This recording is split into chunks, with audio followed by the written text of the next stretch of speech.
I've been really excited for this event for some time, and always want to thank the distributors for making this possible for so many people. Ben and I are busy drinking coffee, so I want to apologize to all of our translators for talking too fast already. We'll try to keep it in control. But really appreciate, again, how many people access these teachings through your efforts. So good luck. See how it goes. I want to welcome Ben Kramer, one of Geshe Michael's main translators.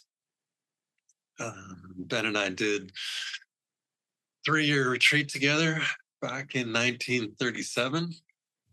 And it's kept us very young, really. Relatively. Seems like a long time ago, but profoundly impactful for both of us. And in that retreat, we did study this text a lot. We did do the practices a lot. So, it was a very practical text for us. And I remember, I was thinking back to my first encounters with Hatha yoga, with the asanas, and thinking, it just seems so strange. The first teachings I went to, the first time I saw Geshe Michael teach during his 3-year retreat, never seen a yoga mat. Yoga studios weren't a thing. And Sharon and David were teaching from Jiva Mukti. And we were chanting Sanskrit. And I remember at one point they had us like curl up into a little ball and roll back and forth in a circle and pop up on our hands. And what was that pose called? Garbo Pindasana. Takukatasana. And I thought, this is the stupidest thing I've ever done. And here I am 23 years later. And look at all the stupid things you've done since. So it's really had these practices have had a lasting, profound impact on my life. So, just really excited to be able to be part of a course with Geshe Michael, teaching these teachings again. And it's such a rare opportunity to study this text, especially this chapter, with somebody with the experience and knowledge of Geshe Michael. So I'm really excited. Let's begin, though. I wanted to ask Ben his take. Like, a big question for us should be, why study the Pradipika? Like, why should people study it? Why should people sign up for the course? And how has it affected your practice? Yeah. I think it's an important text. I had some ideas about what I was going to say, and so but it occurred to me when Earle was speaking that using this text in retreat, things came up that were unexpected, naturally unfolding from practice. You may find over time things come up in your practice that are unexpected. Mysteries come up in your personal practice without answers a lot of the time. You need a teacher, of course. We'll talk about it, to get answers to a lot of these questions. But I found a lot of answers also waiting in this book. I found issues come up in my practice, in my meditation practice, in my asana practice, in my retreat practice. And you really find this book is written by a practitioner. There are a lot of practical, right? There's that word practitioner, practical tips and tricks that strike you as being clearly someone who has experience. I don't know that all books are like that. And this one is, down to how to seal the edges of your house to keep bugs out, which you had in an earlier chapter. Flies are not so bad. One fly is very bad. And strange things would come up in my practice, and then a teacher would suggest to me how to deal with it. And you find it there in this book that so deftly, so skillfully connects the inner and outer worlds of your practice. So for me, it was an incredible guide, an incredible manual to have alongside having a live teacher to come to and consult regularly, to have something to read, to get further guidance, and to have the support of knowing that much of what we're going through as practitioners with human minds is relevant to people who have had human minds for millennia, and so necessarily encountered some of the same peculiar challenges in their technical, practical practice that you do and will.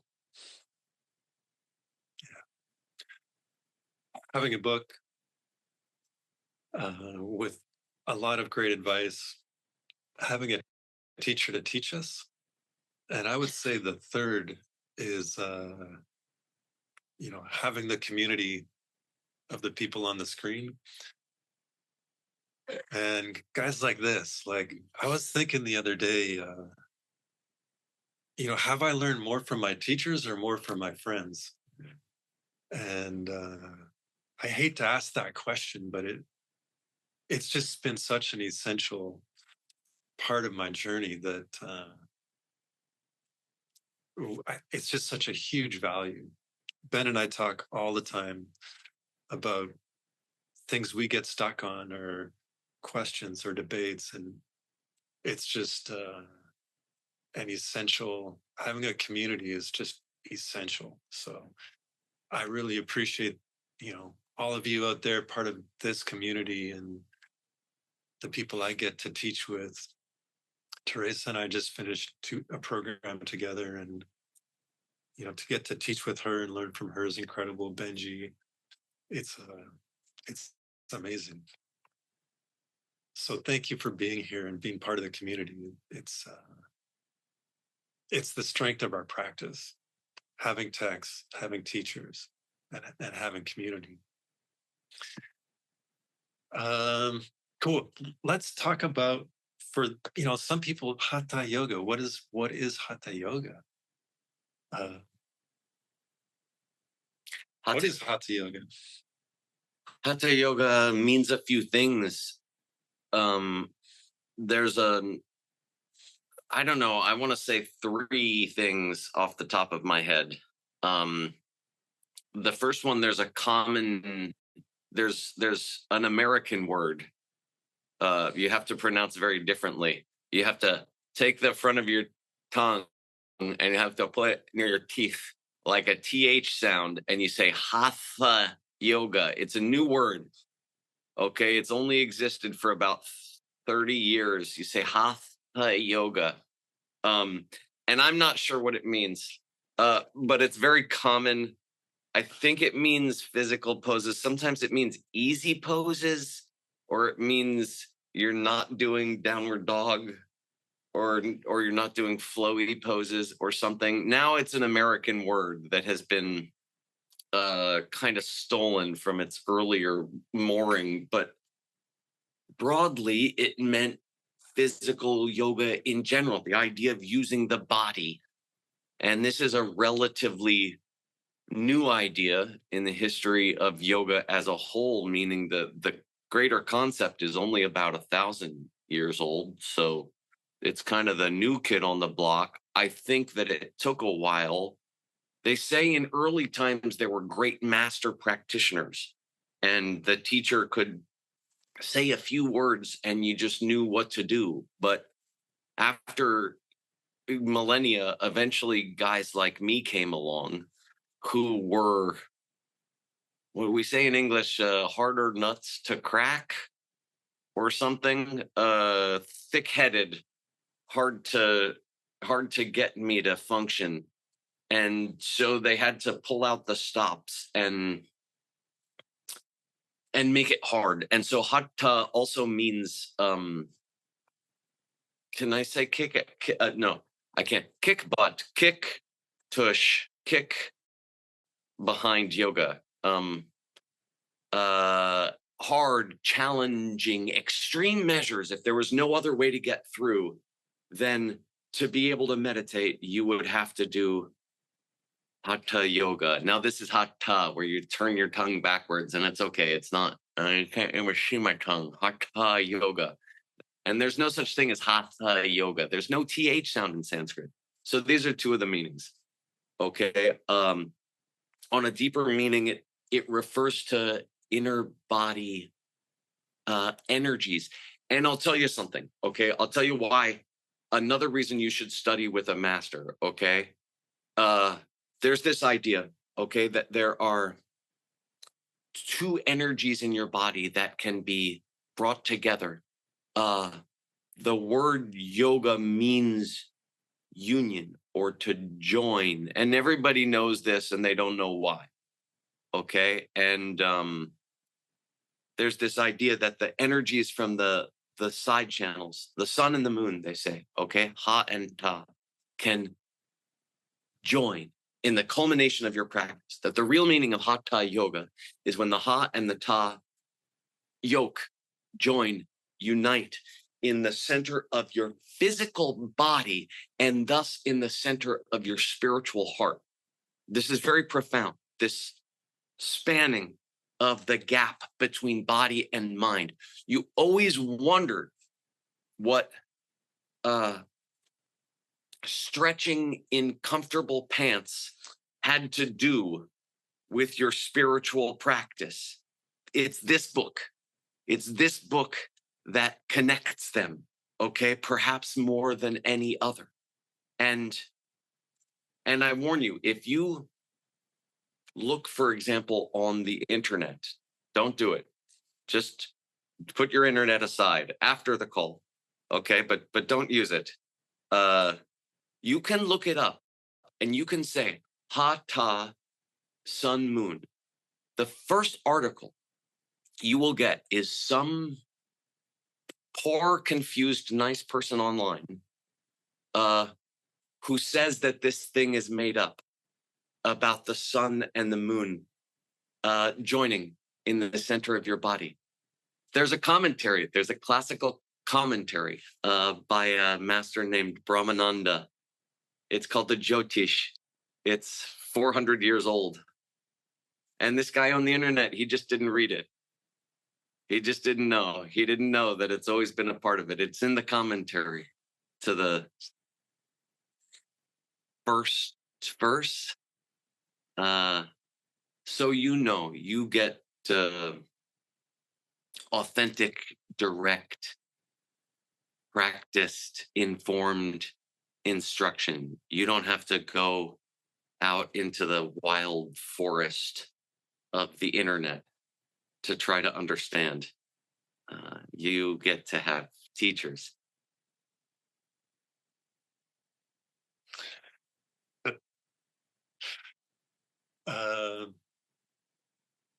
I get asked a lot, like, why should I study yoga, or why should I do yoga if I'm already studying other systems, or I already have like this course of study? What's different about yoga?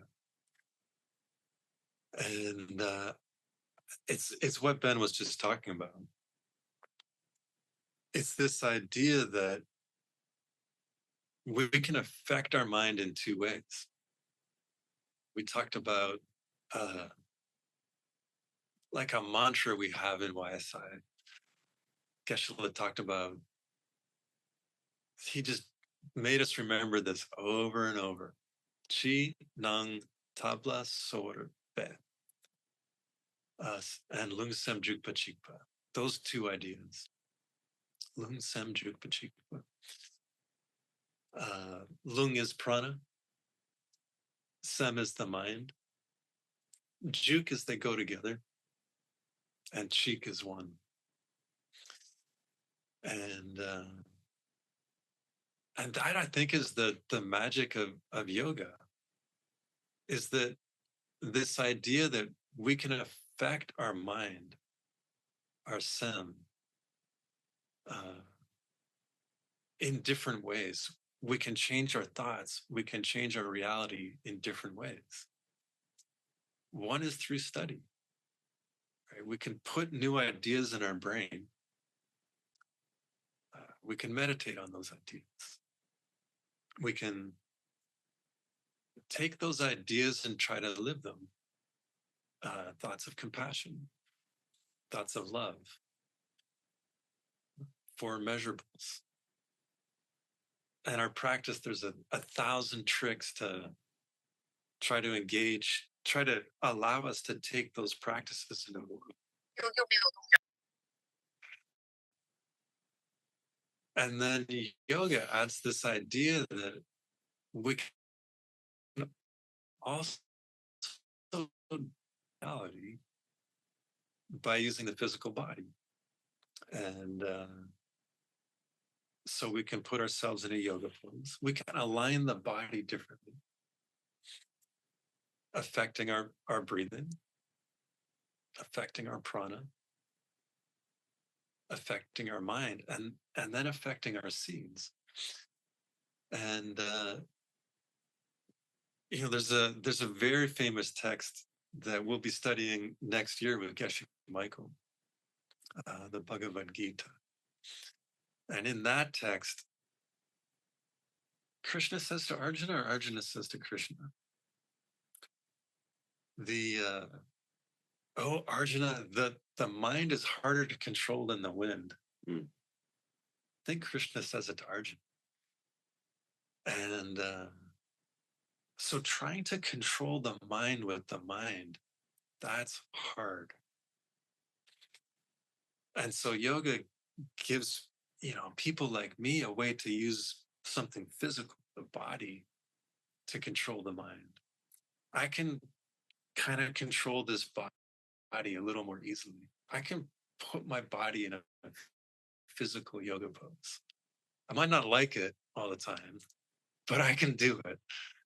I can put this body in a pose. Tell me to control my mind. Don't get upset this morning. 4 hours. Just go 4 hours and don't get upset. I can't do it. But if you ask me to stand on a yoga mat and do some down dogs, I can do that. If you ask me to do a little bit of pranayama, I can do that. And so Hatha yoga allows us this opportunity to use the physical body to control the mind. And that's one of this beautiful, beautiful aspects of Hatha yoga, where we're using Chi and Nam, inner and outer methods. So, Ben and I were debating yesterday, what's better, outer practices? Here's a let's do it question. What's better? Outer practices like yoga, Chi, or should we use Nam, inner practices like meditation? I mean, like, meaning, yeah, you said both, and that's great, but like, which is more effective. It's not just outer or inner, it's using the outer to affect the inner, using outer practices to force the mind into a certain position. You have a physiology that is connected to your mind. Your mind and body are related. So I can use the mind or I can use the body to get at each other. It's not just which is more powerful by itself, but I can use the body, work my body, and then have an effect on my breath, which has an effect on the subtle energies in my body, which has an effect on my thoughts. Like you come out of a yoga class and you feel good, not just because you're done doing yoga, partly that, but you feel this revitalization by the effort that you've done with your physical body. Or you think kind thoughts, you see, just by thinking kind thoughts, just by contemplating love, you have an effect on the subtle energies in your body, which has an effect on the breath, which literally feeds oxygen to your body. You are eating off of the oxygen fed to your body more than water or food. You can go a long time without food. Don't. But you can. You can't go even water. You can go a surprisingly long time without water. Don't do that. Breath, though, you can't go very long without. So this kindness, you see, also feeds your body. So when he says which is better, right? Which is more powerful? Using the mind to affect the body, which it will, or using the body to affect the mind. Oh, can you affect other people's bodies? It is possible.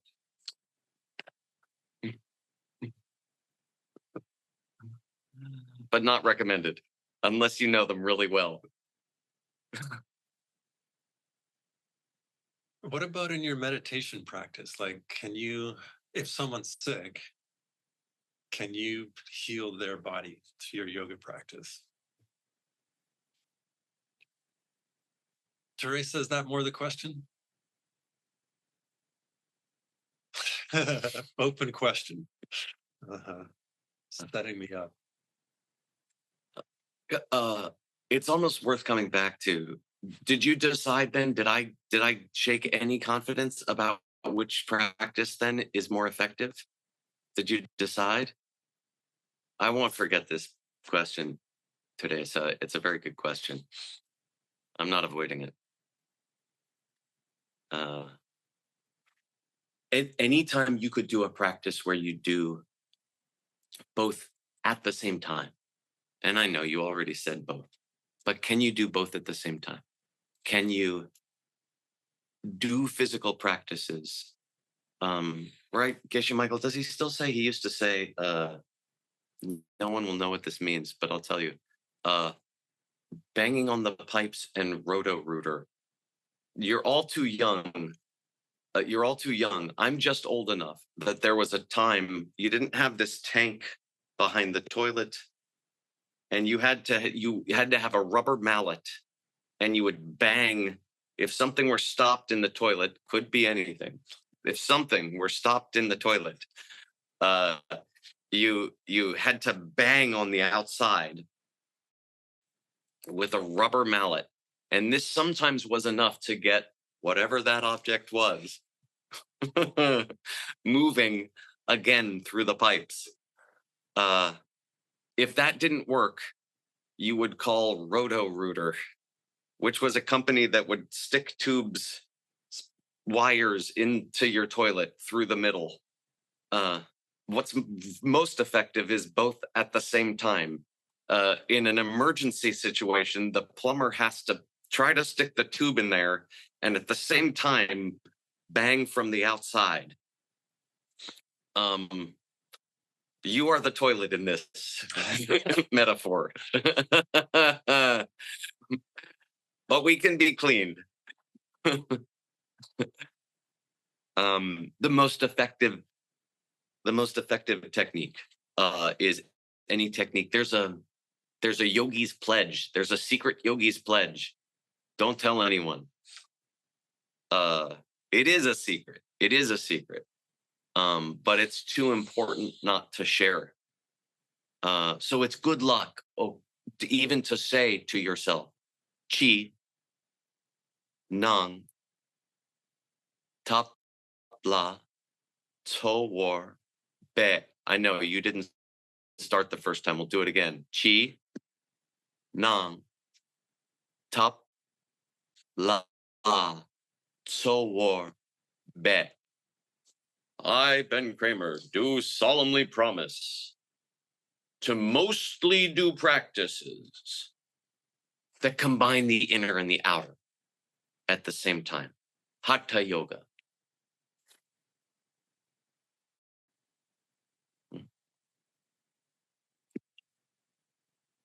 Maybe someone can type that in the chat. Chinang tabla sorbe.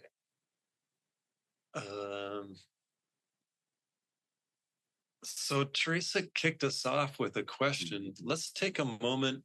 I'm going to talk about the course, and then we'll do some questions. So you can write them in the chat. You can raise your little virtual hand, but we got some time for some questions. First, I want to talk about what to expect in the course. It's really jam-packed. It's a very, very thorough course. Let's start with, Geshe Michael's content. Translation by Geshe Michael.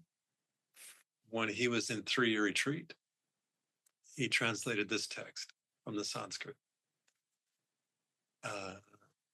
We'll be covering part of chapter 3 and part of chapter 4. We're getting into the coolest content. I probably say this every time we have a course,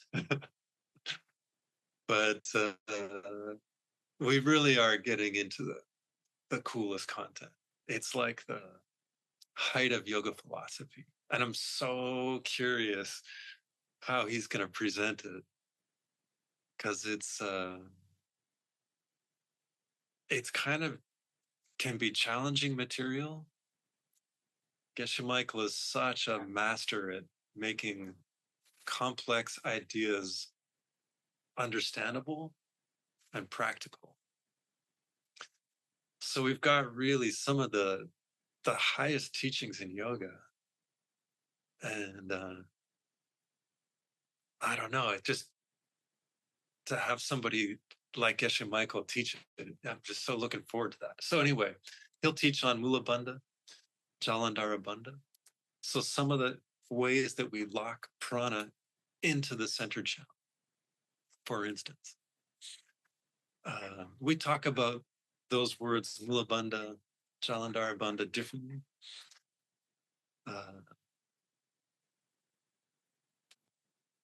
Come to the course, see how Geshe Michael talks. He'll talk about, there's a big section on something called Nada Yoga, and the yoga of sound. I don't want to say too much about it because it's opening such a big door, but this is the section that he's never translated before. This is the section he didn't teach last time. He's only taught this text once before, and I don't think he'll teach it again, because we've got a big list of stuff for him to teach. So, it's kind of on us this time to come to the classes, to learn it, and to pass on the lineage. I suspect this was our last chance to hear it from Geshe Michael. this is our first chance to hear a good chunk of the yoga of sound, which is another method to to get into the subtle body. Do you want to talk about it? I know it's a practice you do done. At a certain point in retreat, as I was beginning to meditate more deeply relative to me, uh, whether this would be considered deep by all observers is debatable, but deeper than I had previously been meditating, certainly. I started hearing things. I was concerned. I thought maybe they had started doing construction in the valley next to our valley. I unplugged the photovoltaic system, You're the killing our solar transmitters. solar panels. I unplugged because I thought maybe they were buzzing. Nothing would make it go away. We were at Diamond Mountain, so it's 1,000 acres. Eventually, I would go on walks and see where I could hear it the best in the valley. It was everywhere. And I went to my teacher and asked what to do about this sound that I kept hearing and what kind of earplugs I should buy. And they told me earplugs won't work. It's coming from underneath the earplugs. And taught me to use this practice. And it was only after that discussion with my teacher that I noticed this section of the Hatha Yoga Pradipika that I wish that I had read earlier. Would have been a good warning, but it was still very helpful. So you will know in advance. You don't need to unplug the solar system. You see, solar system is not the right word. We call it photovoltaic. It's a terrible word, I know, but you don't have to turn off your electricity. It's not the refrigerator that you have to unplug. You are plugged in, and it's going well, and it's discussed in some exciting ways in this book. A catalog of sounds that will develop inside of you. There are so many sounds inside of you. And someone took the time to listen for a while and write them down. Not just one, but then another. And this one sounds more like this, and this one sounds more like this, and this sounds like this object that you've never heard of anyway. But this one sounds like crickets. Yeah. There was a woman at Diamond Mountain that did retreat, and she came out. Amazing retreat. Was telling me about it. And then she said, but I couldn't understand why you were playing music so loud through the whole valley. And as soon as she said it, we both started laughing because she realized that she was hearing a sound of the prana in her body. And it's another way of, like, for people like me that can't visualize chakra. So we can get at that physical location in our body through trying to feel prana. If you can visualize through visualization. But we can also draw our mind to that point through listening to these sounds. And that's the idea of Nada Yoga. It helped me. It really helped me. And the important thing is not just that someone wrote about it and made a list. of inner sounds that you can tune into on Spotify in the Pradipika. But the important thing is that it helped me to use it, and instead of something that was distracting me from my practice, it was something that very much helped. I guess Michael will be talking about, there's a big section on Kundalini, the rising of that inner heat, which is, I don't know, the main subject of this text, or a huge subject of this text, how to use the prana in our body in a profound way to bring realizations. He will talk about partner practice, practices that you can do with your partner. And he'll talk about the 4 stages of bliss that result from these practices. And again, how that physical, mental experience of bliss acts as a highway to realizations. So those are some of the main topics. So Geshe Michael will he'll teach the main content. We will have, so there'll be 10 philosophy classes.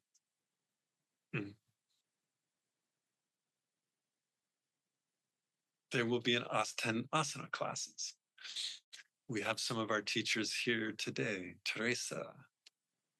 I think Megan is going to teach.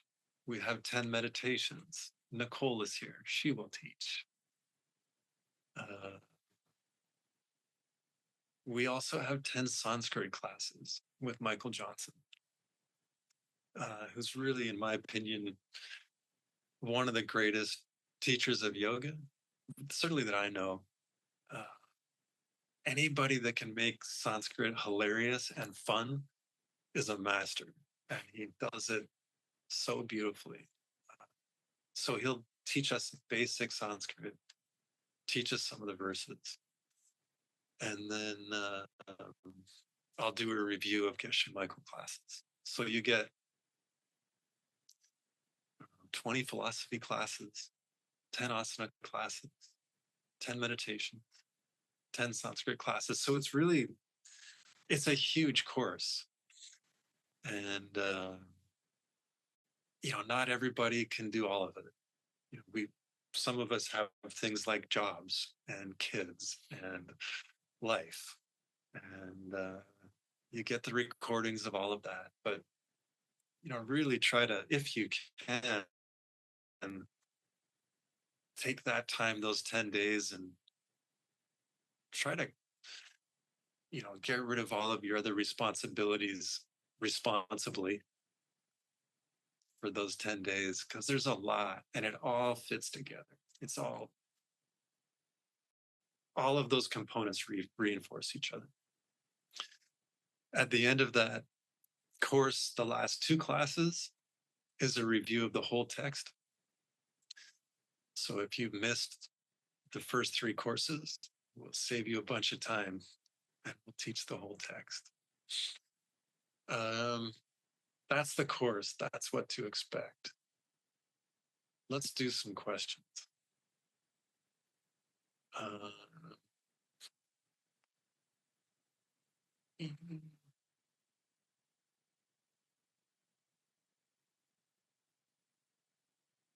Where's Dodo? I know he had some questions. There you are. Hi. Which language are you going to speak in? I don't know which is a better idea, Yuki. 我说中文还是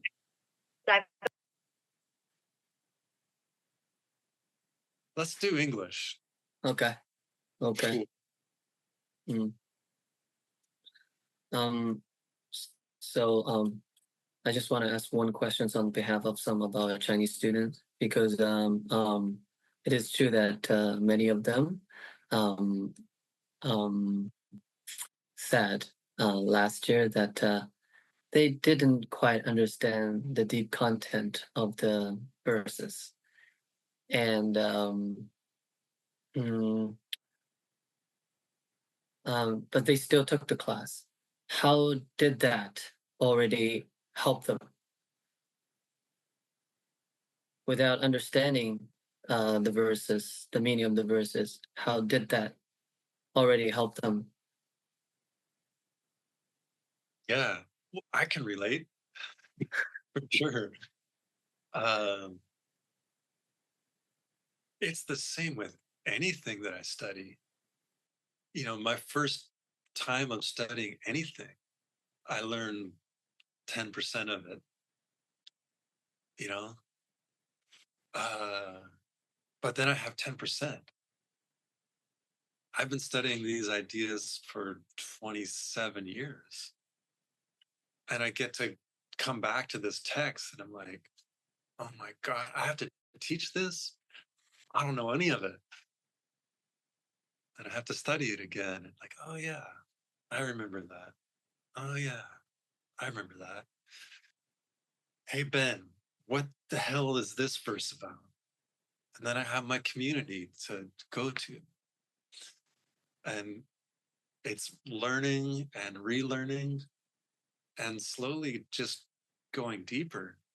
It'd be silly to think we can take a course on something like this and immediately understand all of it. It'd be kind of, I mean, Duodo knows this more than anybody, maybe. Like, take a 200-hour teacher training doesn't make you a master yoga teacher. The guy spent his life devoted to teaching yoga. And we don't learn things like that. It's not a reasonable expectation. Uh, but if we can get a little bit, and to me, it's like going to class and thinking,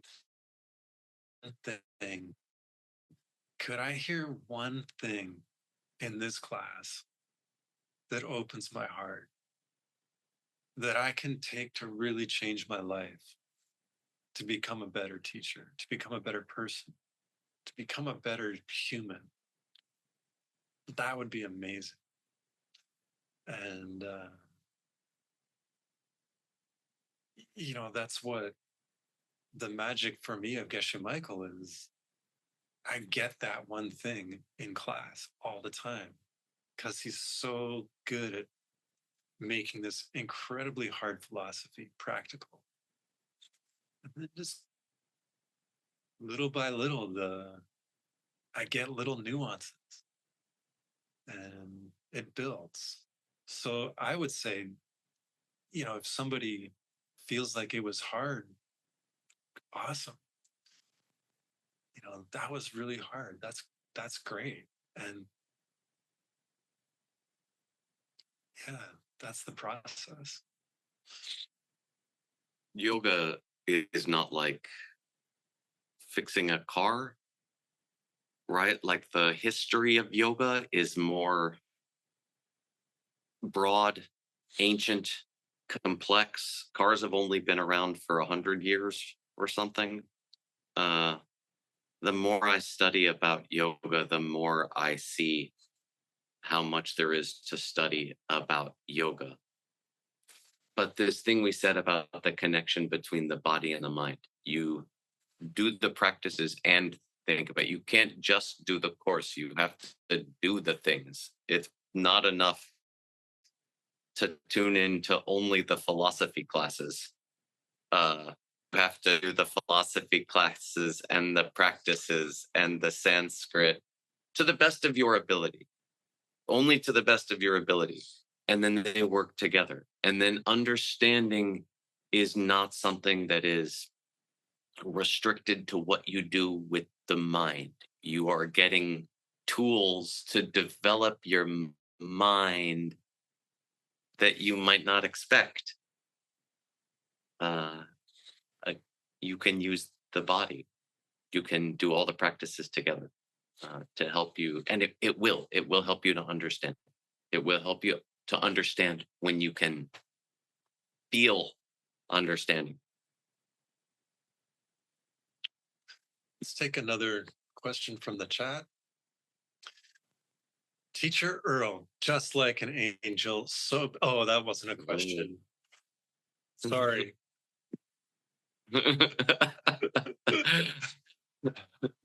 Oh, here's the question. What's the difference between Lady Naguma yoga and Hatha yoga?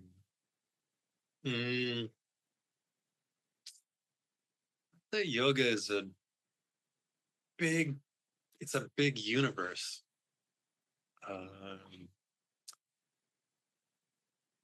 It's a lineage. It's a group of practices. Ethology.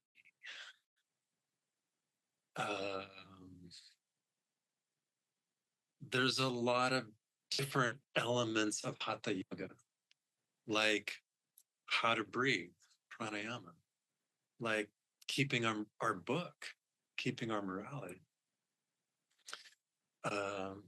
doing yoga on the yoga mat. Lady Naguma yoga, Naguma was a person that lived 1,000 years ago. She taught Hatha yoga. She taught a very specific ideas, like she took the principles of Hatha yoga and incorporated that into her yoga teachings. How does the components of twist, stretch, gather, distribute, for those that know her practice, those are 4 ideas of how we do physical yoga on the yoga mat to get prana in the center channel.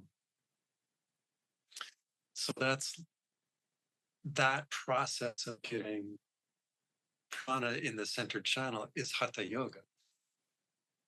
Lady Naguma is a specific example of someone that teaches Hatha yoga in a very beautiful, specific way, like that.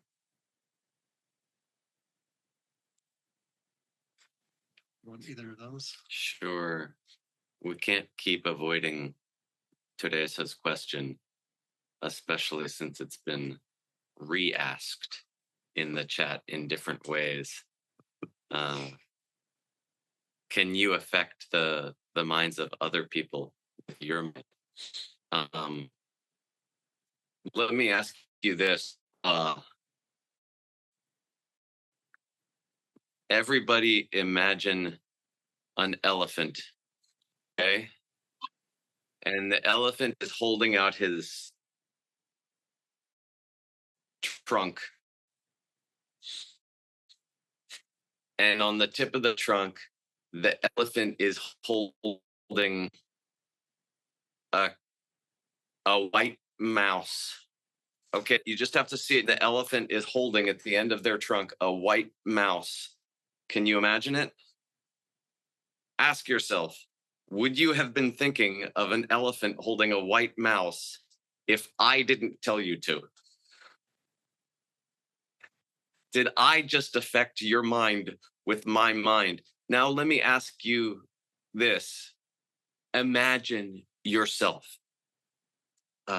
walking down the street, and each person you pass feels this smile coming up in them.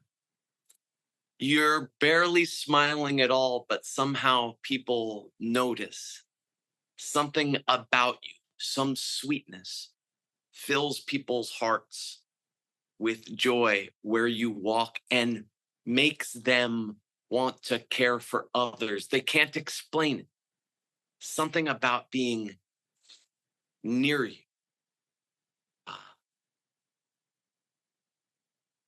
Would you have had that thought in this moment? You see, of course you can have an effect on people's minds. Of course you can share and teach and talk with people. Can you change people's minds by the shape of your mind this is difficult. You can say that you change other people's minds for you. This is hard. This is some of that content that maybe is hard to understand unless you do your yoga.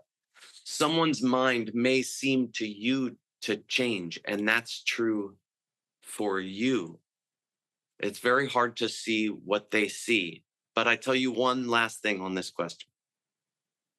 The most effective way to know the right thing to tell a person at the right time, in the right way, the perfect thing to say, to do at the perfect moment to help people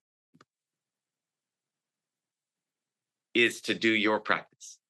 Your practice over time will reveal to you how to help other people. The quickest way, the most profound way to help other people is to fix your mind. And then you know what to do. And then you know what to do. Of course, you, by achieving the goals of your practice, can achieve the goals of everyone's practice, because you probably shouldn't give advice anyway much until you know what you're talking about. We try our best, and it's good. It's a good seed to support one another humbly and say, I think maybe like this. And I call Earle and Earle calls me and we say, I don't know, but I'm trying this. What about you? I don't know. I'm trying this. But when you achieve the goals of your practice, you know what to do. Now you are an authority on the practice. You will probably still say you don't know, but that will be because it was exactly what they needed to hear in that moment also.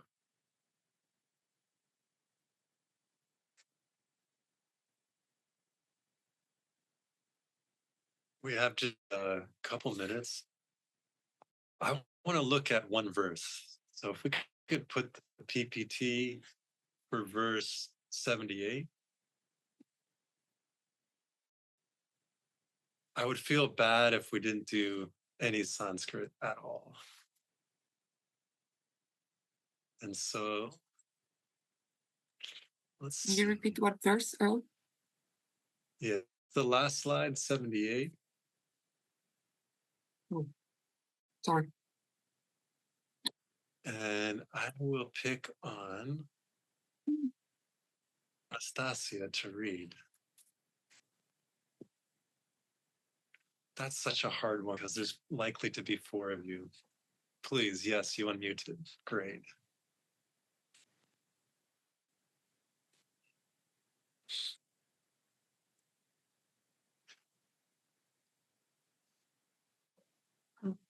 Я не вижу, что читать. We cannot see slide. I don't know whether you hear me.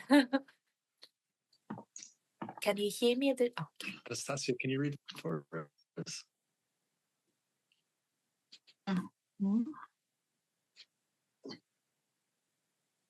We don't see the you slide. see Yeah. Slides. Hold on a second. The slides will make it way easier.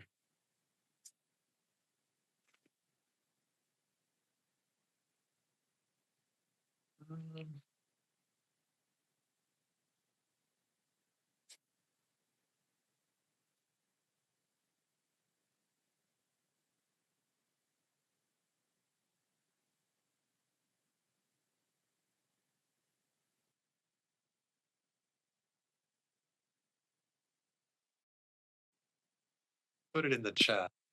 Let's do that. Can you see it in the chat? Okay. Yes. Вы слышите меня?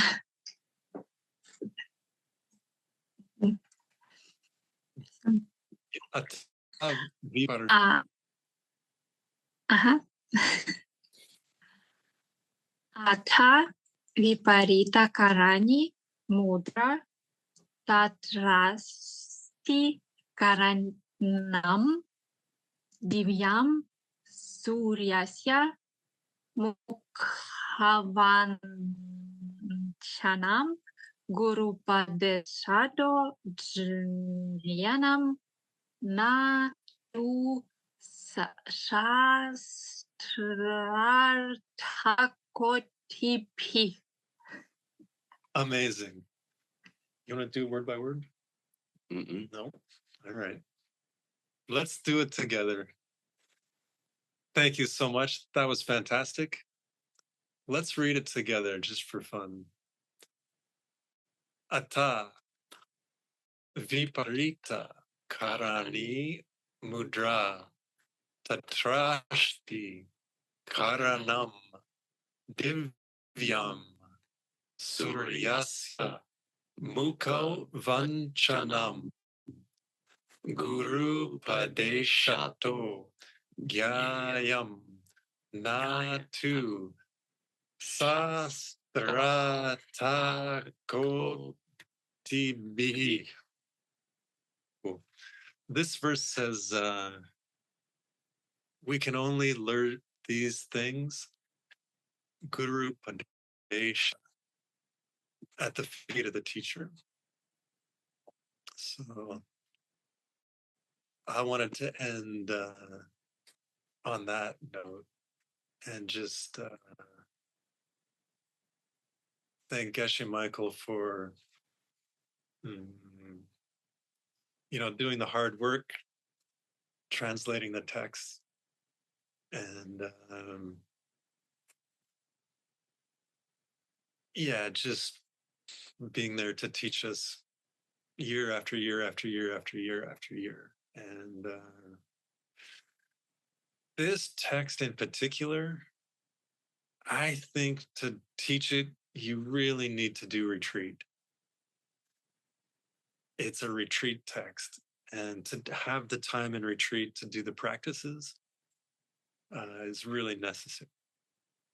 Like to have a experience, to teach from experience, you need to do yoga for a long time. It doesn't have to be a retreat, but it sure helps. And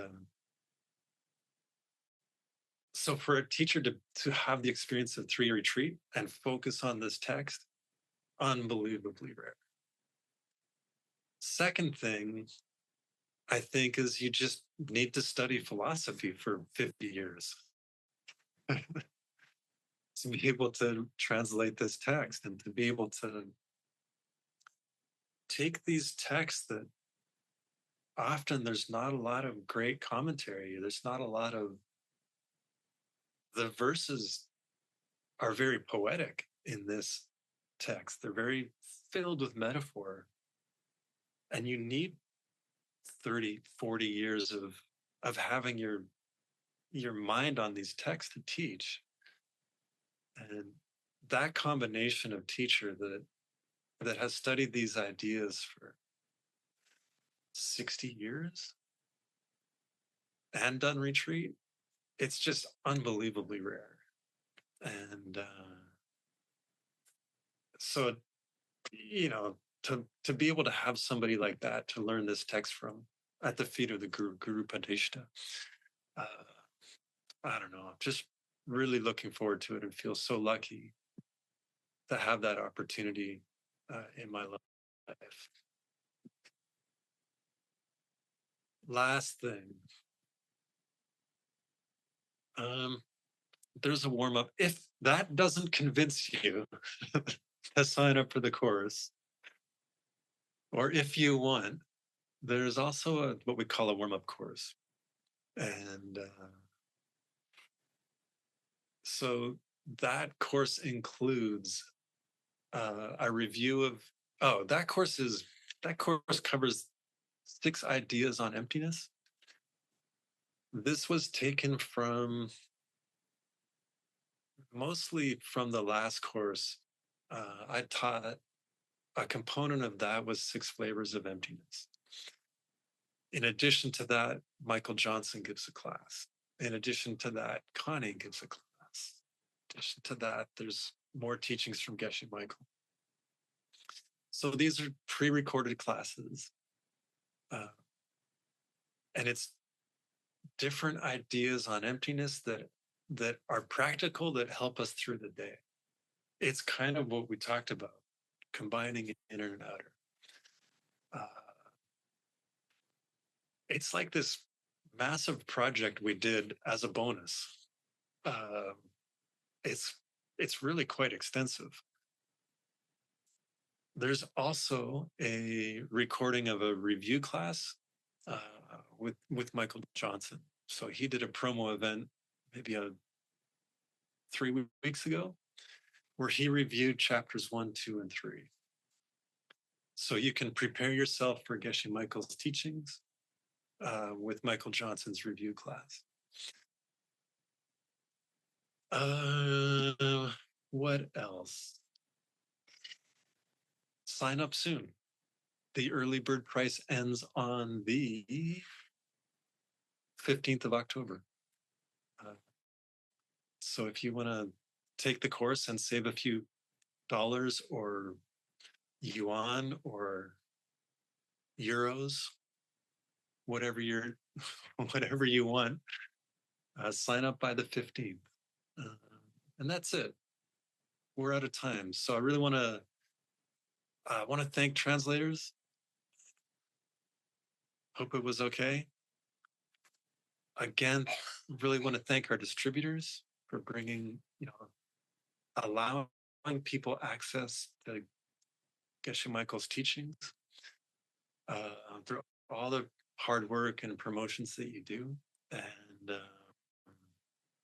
the joy in how you do it, and for me, just such an honor to work with you. Translators, distributors, Mr. Ben Kramer. Wonderful to see you. We're going. I'm going to give you, the course is called Profound Partnerships. Is that true? And Unmatched Joy. And Unmatched Joy. We're out of here, but I'm going to give you, don't tell anyone, okay? I'm going to give you one partner practice, okay? It's quick and easy, even though I know we're done. Whatever you need, whenever you're struggling, whenever you're scared, alone, confused, frustrated, mad, if you don't know whether or not to sign up for this course, if you don't know if you understand, or you don't know how to understand, find one person in your life, anyone in your life, right away. They're waiting already for you. Feed them, compliment them, give them something they need. Tell them they look real pretty in that hat. Tell them a joke. Make them their favorite drink. Do anything nice for anyone in the moment. You need a little help in anything in your life. It is a complete practice. Now you don't have to go to the course. No, go to the course. If you practice one, you will only go sign up for the course. Better? Yeah. Thank you for having me. Thanks for having us. Go care for somebody. Highest partner practice. Anything you need is waiting in the nearest person in your life right now.